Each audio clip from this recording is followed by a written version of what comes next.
Ось прийшла моя посилочка, я вже її приніс додому. Зараз я її буду розпаковувати. Вона аж от така велика. От. І зараз, власне, я буду займатися тим, що буду її розпаковувати. Ось так воно виглядає. З коробочки вийняте. Тут написано моє ім'я і прізвище. Возняк Василь, це я. От. Скільки тут всього є. І павербанк, і ліхтарик, і щось це, не знаю, чи батарейки, чи що. Зараз буду розмотувати і дивитися решта, що там воно всередині. Всім привіт! Мене звати Василь. Я хочу трошки розказати про себе, розказати, як ми тут живемо в Україні. Я живу в місті Львові. Зараз під час війни це досить безпечне, ми вважаємо і віримо, місто, тому що тут було найменше попадів ракет.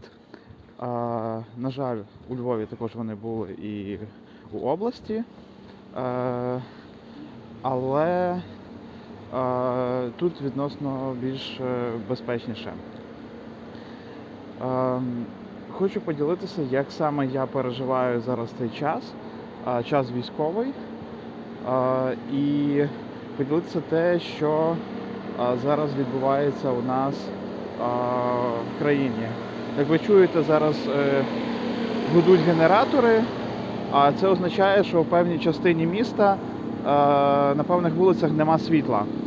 Тобто немає світла, немає електрики, і тому ми в наших магазинах підключаємо отакі різні прилади для того, щоб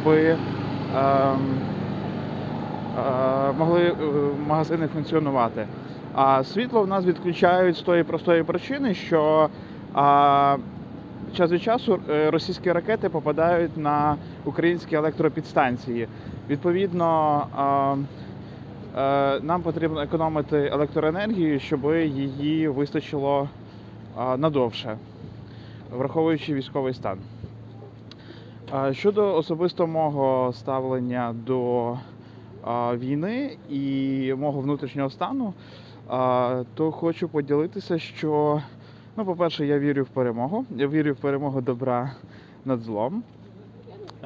І особисто я хочу поділитися кількома речами, які додають мені оптимізму і віри в краще. По-перше, це мій внутрішній стан. І мій внутрішній стан, він мені говорить кілька речей. Зокрема, те, що я вірю, що існує Бог. Бог любить мене, Бог любить мій народ. І я вірю, що ми пройдемо ці випробування. Для мене великою силою і підтримкою є молитва, спілкування з іншими людьми, зокрема в релігійних спільнотах. І якщо говорити про молитву, я також використовую метод медитацію за методом Джона Мейна. Я не використовую її постійно, кожен день, але стараюся час від часу. Це мене дуже-дуже приземляє. Відповідно, я себе відчуваю набагато краще.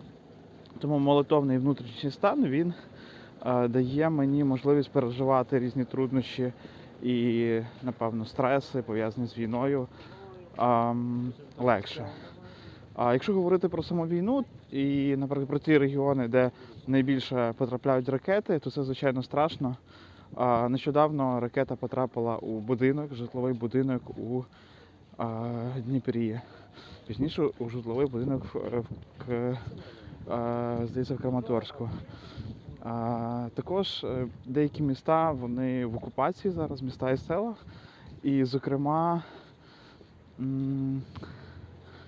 зокрема, деякі міста просто стерті з землі. Вони просто розбомблені, там вже немає будинків, життя. Зокрема, це місто Маріуполь, яке повністю зруйновано і зараз знаходиться під окупацією. Важко навіть уявити, скільки там жертв. Просто мертве місто. І Маріуполь – це тільки одне з міст. Я думаю, що таких міст в окупації є ще багато, про яких ми не знаємо.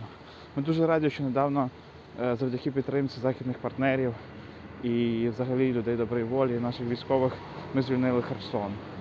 І побачили, які були жахіття після того, як українська армія зайшла і дізналася, як катувала наших людей в підвалах. Тобто це жахливі речі, які навіть ми, які тут живемо на відносно мирній території, на заході України, ми до кінця не розуміємо, як можна бути такими жорстокими. Це просто не вкладається в голову.